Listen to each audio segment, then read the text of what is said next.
Former military head of state, General Yakubu Gowon, don't come under attack after the interview we do this morning for inside Arise Television. And a lot of people don't they lambast and say, Oga, why you dey lie for this your old age now? Oga this one, Oga that one. Now make we look at some of the things that we talk and how in TikTok am. First of all, Oga Gowon talk say they no train am to govern, say in train to get military training and leadership. And say na that leadership training we get for military, now give am the mind and the direction on how he use lead the country, especially because of say him been get proper education, help him on how to use lead the country. And Gowon also can't touch on the popular Aburi Accord, where it be say cause problem will lead to the war will happen, will be the Biafra or civil war where people they talk about. In fact, in say Ojukwu for inside Aburi Accord, say Ojukwu fail to honor some things and where it be say then talk because of say waiting. Say Ojukwu been there insist say he won't make sure say every region take control of the military. The northern region, the eastern region, most of the regions them or the separate regions them take charge of their own military. Say na waiting Ojukwu insist and say na waiting him no green. Because they may ask him the question, say why you renege, why you go back on the Aburi Accord all of them don't agree before. Because waiting make them call them accord now because of say na agreement where all of them don't get. Now he say no. Say na because of say Ojukwu been want take charge of the military for inside eastern region. Now people come they talk say if Ojukwu won't take charge of the military for eastern region, now be saying a proper thing to do now. Make every region handle their own military. Or for no day inside waiting with day to day.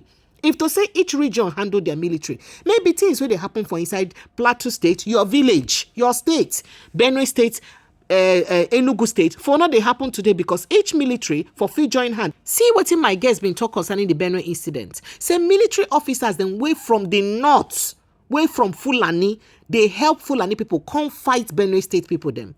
If to say every region been take charge of their own military, this kind of thing for no they happen. Now people begin lambast Oga General Gowon for this kind of thing. Then when talk say why you go talk this kind of thing. General Gowon also can't talk say he know about the 1975 coup in advance, but say he just decide to keep quiet and act differently because he no consign and say that one be no bother am.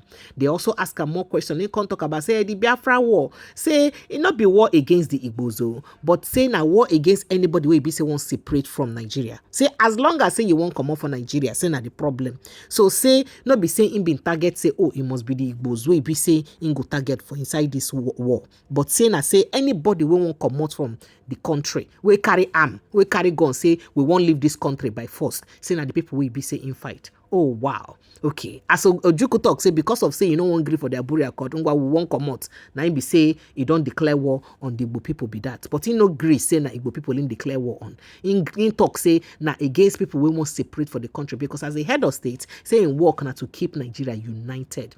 He also talk about other things like saying him been know about the 1966 counter coup against Agoyi, but saying he been there too late for him to tell Agoyi now waiting make you no talk. And people say, Oga, why you they talk like this? Oga, you say waiting, this one why they talk so not true. I been just excuse where be say you they give for the actions where be say you take. And then he talk about, I tell you now the content of Aburi Accord say Ojukwu been just want to take charge of military. But one important thing when talk now as he consign the things we get to do with waiting lead to for the war to end, when he talk about the hunger, say not be saying he stop food from entering the east. Say no. Say now Ojukwu no gree make them collect food because make them no poison in people. You understand? Say not be saying stop them from supplying food to the east, but say now Ojukwu no gree make food enter because in the fear say then go poison Igbo people with those food we go enter. Ngwa, I won't make you carry open mind. Sit down, make you watch this interview with Charles Anyagolu for Inside Arise Television. I see interview Oga General Yakubu Gowon. It go open your ear well because old age don't come for Gowon. So if you know today clear for the things and we be saying they talk, but open your ear well, you go hear them. General Yakubu was assassinated literally 6 months after that first, because and obviously there would have been brewing resentment towards him because in a sense he personified to the people from the other side what they felt had been inflicted upon them. Yes, I think honestly that could be the part of the reason, but the feeling I know later because one of the feeling was that but that from the other side was being, was still considering finishing the unfinished symphony. So you were not aware of the fact that there was going to be a coup, a counter coup in July 1966? No, not at all until that very night. Right. That very night, early morning, when I was woken up to say something had happened in Abeokuta, and before you know it, I think the news has spread for an hours on telephone trying to find out that I know that General Yakubu was in Ibadan for meeting with all the traditional rulers, and just to warn him that God is this prepared and he should be very careful. That of course it was too late. Too late by the time I got in the government house telephone. Unfortunately, already something had happened. But the instruction that I gave the senior officer in charge at that time was to make sure that if he was kept safe and taken safe somewhere until God is able to sort out the insurrection that had already started and what had to prepare. Right. So he was then assassinated. Unfortunately. How did you become aware that you've been chosen to become the next head of state, to replace him, essentially? Well, it is from after the effort of the chief of staff, Spring headquarters, or Guntupe, I think, attempt to try to to bring law and order in the battalion. And of course, unfortunately, the troops that he sent, certainly decimated. And then, of course, it has to come to me. Us then, like the acting chief of the chief of staff, to go to Ikeja to try and see if I can sort out the problem. And of course, I think at that time, that is where a lot of crisis for a number of days, there was no government, and of the civil servants, were worried because of system independence that was done at that time.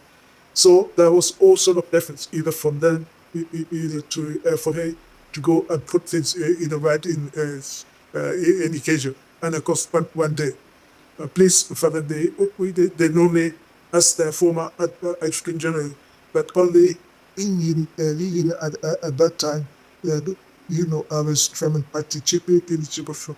So that probably may help. They listen to me, and if I said, we just got to make sure that things, I took right, and we did.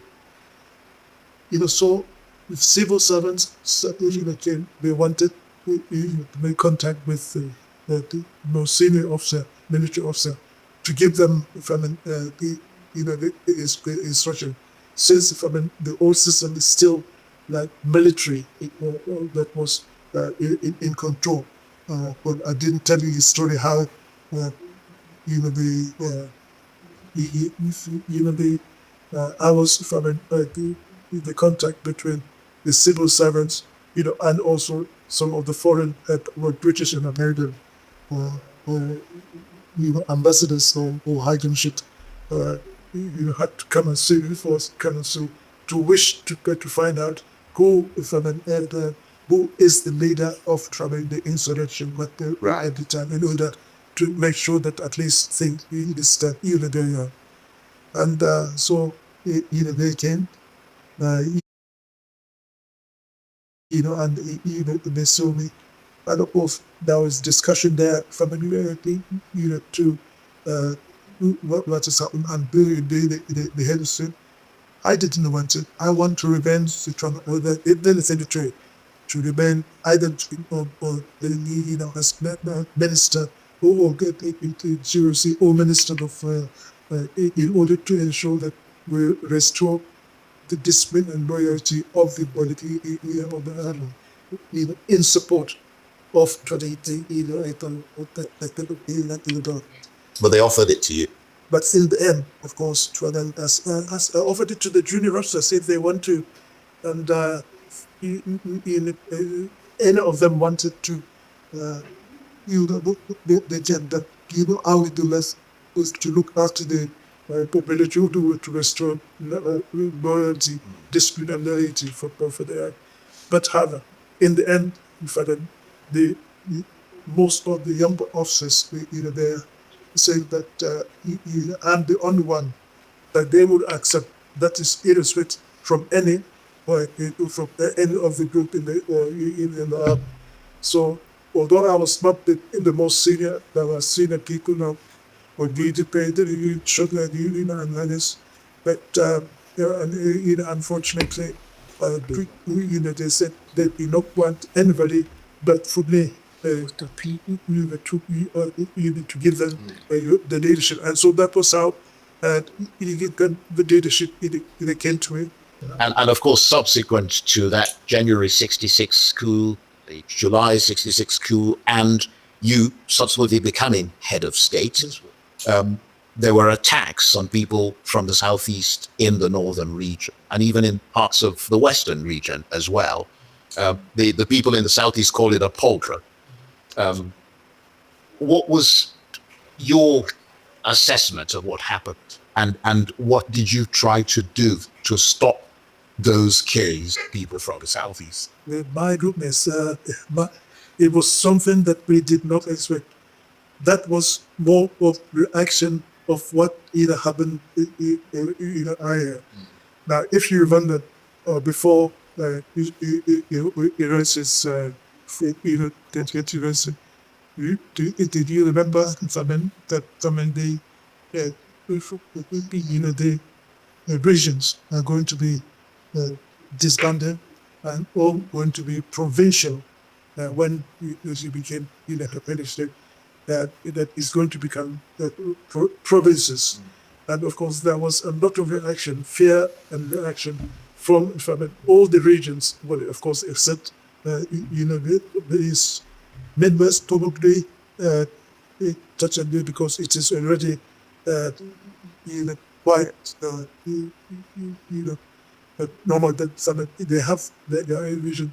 But there was reaction in the north and the west, against that unitary system of government, which it is very people are against because they were afraid of being overwhelmed by the people from the east. There was that fear because that was why the leadership that in the north and political leadership were wiped out, and the military leadership also were wiped out at the same time. And the action, really, that is really created some of the thing that happened. It is not the military that that did it. The military one that did was the revenge, whereby all the officers that took part in the coup were, of course, taken in, and but I do not know what they did to them. But at least those of them that were able to be taken from the various prisons, in the country. Yes, I think they were unfortunately penitentiary. But some of them that later on tried to fight. And unfortunately, he was killed in operation. Towards the Banjo, was taken, I think, somewhere in this and in others. So really, a lot of ways think that happened. It was more or less the reaction of what happened in January, and some of the. And you couldn't stop.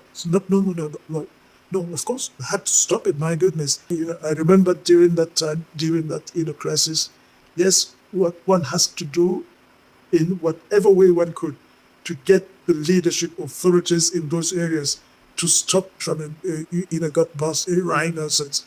And I spoke to some of the chiefs, some of the political leaders that were there, people that at least they can do something. So to douse the situation.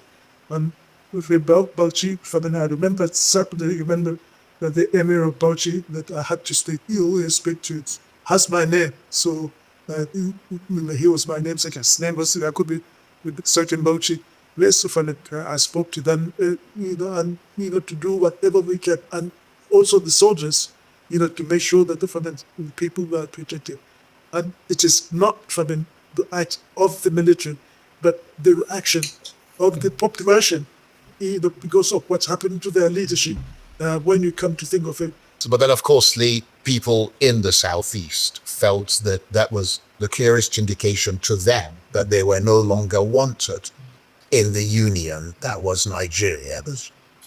They then broke away. And of course, after that came the horror of the Civil War, because you went out to bring them back, to forcibly bring them back. That Civil War happened under your watch. As you look back at that period with the benefit of hindsight, could that conflict that claimed millions of lives have been prevented? yes, I think I have said that if the East does not break up from Nigeria, yes, and that was what I kept on saying. Where people say that they want to say, no, I have a responsibility, to keep Nigeria, Nigeria. And as far as I'm concerned, that is my duty, and I won't. But if the situation gets to this stage, when I have to choose between allowing the breakup, or having to stop it physically. I know where my responsibility is because of my loyalty, love and loyalty to the country. Indeed. And many, but there were attempts. Sorry, go ahead. So let me just say, Sure. and the question of the millions of people that we say between, right from the beginning, I made sure that it is not a war against the Igbos as such, but it is in order to stop the breaking up of Nigeria. Right. Yes, and so what I did, I get a code of conduct. How the operations was to go, etc. And we are not fighting the people. Make sure that we protect them, protect the women, and children, and you will only take up arms against those who take up arms against you. And honestly, and with the instruction that anything that was done against the population that is not correct would be dealt with. And it is that was done, and it is not millions of people. Now, we tried to send leaflets people to be sure that honestly it is not fight against them, but we had to stop the government, the union, what we have, and even they should not for me to talk. But of course, when the names that I was called at that time, also before the Vandal, the whatever it is, there was no name that I was. It was called propaganda of the war. Okay, accepted. We used to say, please don't move, don't run away. But of course, they used to tell their people they should run away from those vandals, from those horrible leadership that is going to treat them. And that is how a lot of people lost their lives. And then when we try to say the question of feeding, feeding the people, for example, we used to allow aid to come, but we say let it come to Nigeria and let it be inspected by international people, so that there is no question of weapon the try smart might do. And but the other side refuses. So what can you do? We also arrange for the food to be able to be taken in by road and etc.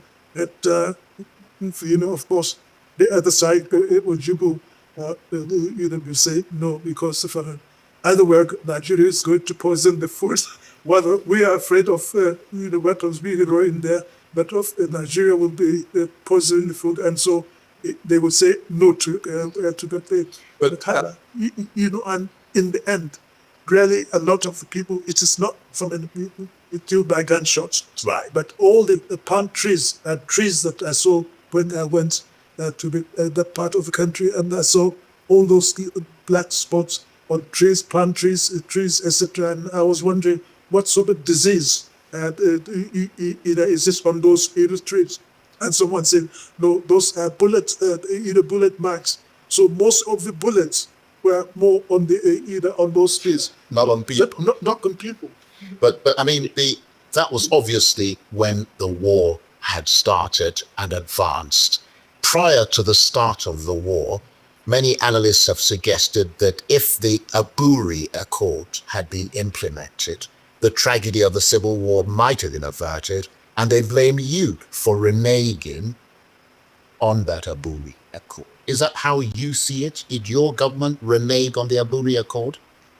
Well, I think that is the interpretation. I do not know whether that accord was the actual final result, which was not to be done until after we got home. But you agreed to the accord when you were in Gath. No, this is the accord. It is not a question of agreement in accord. This, it is when we come back home, and I made it. I made a statement. When you come back home, and I make a statement that you about Aburi. Right. Because that's why it was called an accord. An accord means that you had agreed. No, accord. It's what? No, but then it has to be done in Nigeria before Friday. So you needed to come home and discuss it. Unfortunately, when the first people didn't want to believe it, I was having a serious attack of kind of fever or whatever it is, and I could not make any decision. At Aburi. No, at home. Right. When we arrived in home, and Ojukwu was the one who then, when he came, he went and made made the statement. He made the statement about the Aburi Accord, and the governor of the Midwest did urge it. Then rang me at that very early hours of the day. To tell me, he said, "Have you heard?" So I said, "Have you?" And you know what Ojukwu said? So I said, "No."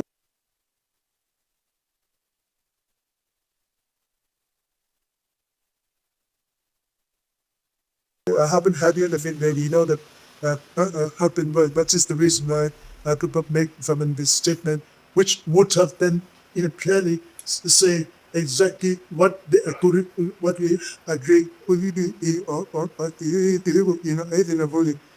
and he told me like, oh, you said you are going to move a part that the military is going to be etc. going to be control now from each from each opposition, for example. And it was what I said today. Is that actually, honestly, is that what me I did too?